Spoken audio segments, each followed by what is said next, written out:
Good evenings to all of you. संविधान के ये हमारा चौथा या पांचवा क्लास होगा और इसमें हम एक तरफ से पूरे जो भी आपके एग्ज़ाम में जहाँ से क्वेश्चन पूछे जाते हैं वो वाला सेक्शन डिस्कस कर रहे हैं। तो हमने कौन सा टॉपिक कवर किया है? प्रस्तावना पूरा कंप्लीट कर चुका है। जितने भी प्रश्न प्रस्तावना से अब तक पूछे गए हैं वो सभी हम कंप्लीट कर चुके हैं।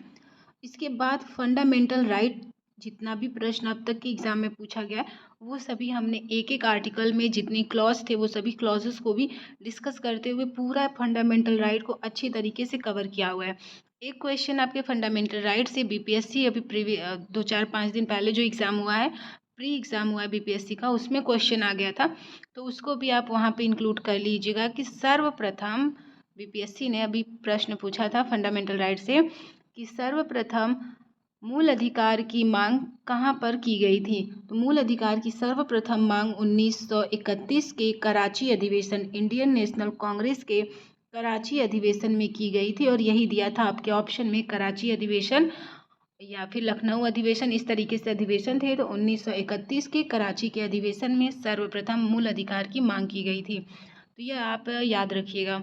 बाकी प्रस्तावना, मूल अधिकार और उसी के साथ साथ हमने डीपीएसपी भी पूरा कवर कर लिया था। डीपीएसपी भी राज्य के नीति निर्देशक तत्व, जिसको कि भाग 4 के अंतर्गत रखा गया है। अनुच्छेद 36 से लेकर के 51 तक डीपीएसपी है। उसके बाद भाग 4 के बाद हमें पढ़ना है भाग 4 क। भाग 4 क के बारे में हमें अच्छे तरीके से पढ़ना है और इसमें है क्या, कौन सा संशोधन है, क्या है, वो सभी हम अच्छे तरीके से कवर करेंगे। तो भाग 4 में हमें पढ़ना है मूल कर्तव्य, मौलिक कर्तव्य। मौलिक कर्तव्य को भाग 4 क में रखा गया है।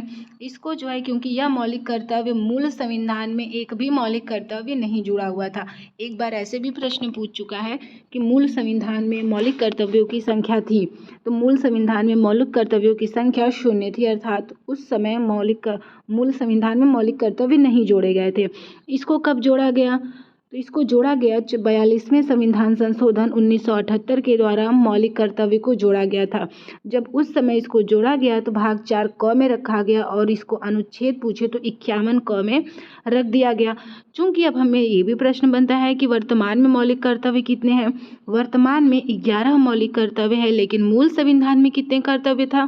तो मूल संविधान में कुल 10 कर्तव्य को, मूल संविधान में नहीं, कह सकते हैं कि जब इनको हम 42वें संविधान संशोधन 1976 के द्वारा संविधान में मूल कर्तव्य को शामिल किए थे तो उस समय केवल हमने 10 मौलिक कर्तव्य को शामिल किया था, लेकिन वर्तमान में 11 मौलिक कर्तव्य हो गए। अब ये भी प्रश्न बनता है कि जो 11वां मौलिक कर्तव्य है, अब इसको किस संविधान संशोधन के द्वारा जोड़ा गया?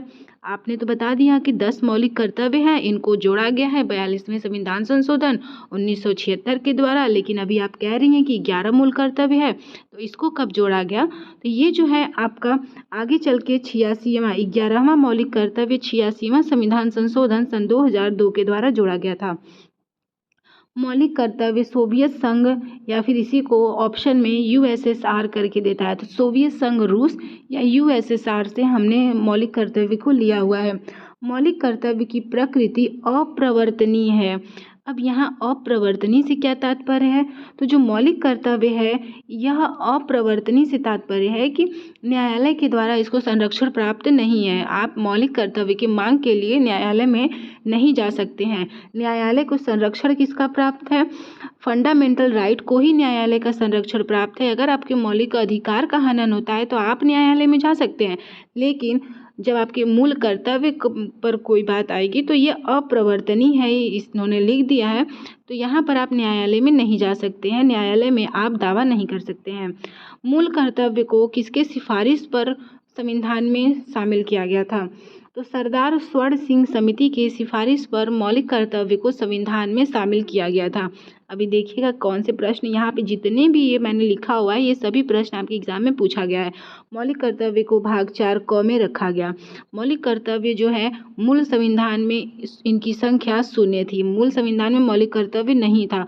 मौलिक कर्तव्य को 42वें संविधान संशोधन सन 1976 के द्वारा जोड़ा गया और जब इनको जोड़ा गया था उस समय केवल 10 मौलिक कर्तव्य थे।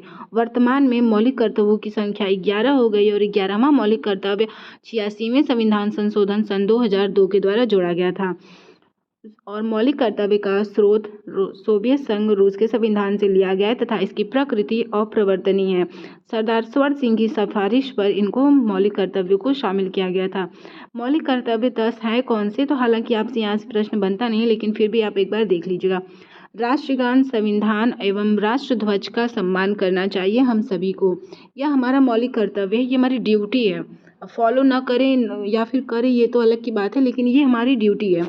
स्वतंत्रता आंदोलन के आदर्श को दिल में संजोए रखें, देश की अखंडता को बनाए रखें, देश की सेवा में सदा तत्पर रहे। जब भी आपकी ज़रूरत पड़ेगी देश को, तो देश आपको हमेशा बुलाएगा, तो उसके लिए आप क्या रहेंगे? तत्पर रहेंगे। मान लीजिए कोई वाह्य आक्रमण हो गया, सशस्त्र आंदोलन हो गया, तो इन सभी में अगर लगेगा कि नहीं आपको इमरजेंसी के लिए बुलाया जाएगा, तो आप क्या रहेंगे? तत्पर रहेंगे। ये आपकी ड्यूटी है। वैविध्यपूर्ण संस्कृति बनाए रखें एवं भातृ भावना को बनाए रखें, वैज्ञानिक मनोवृत्ति को बढ़ावा दें, महिलाओं के सम्मान के विरुद्ध परंपरा को त्यागें। अगर आपको ऐसा लग रहा है कि ये जो रूढ़िवादी परंपरा है इससे महिलाओं के सम्मान पे कमी आ रही है, उनके सम्मान को ठेस लग रहा है, तो ऐसे परंपरा को आप त्यागिए। मानववाद को बढ़ावा देना, पर्यावरण का संरक्षण करें, वन, नदियाँ, झील सभी का संरक्षण करना चाहिए। जितनी भी सामूहिक संपत्ति है उनकी हमें रक्षा करनी चाहिए तथा 6 वर्ष से 14 वर्ष के बच्चों को शिक्षा देने के लिए विद्यालय भेजना यह किसका दायित्व है? तो अभिभावक का यह कर्तव्य है। और यही जो आपका 11वां मौलिक कर्तव्य है, 6 से 14 वर्ष के बच्चों को शिक्षा देने के लिए स्कूल भेजना, यह अभिभावकों का कर्तव्य है। इसी को जोड़ा गया है 86वें संविधान संशोधन सन 2002 के द्वारा।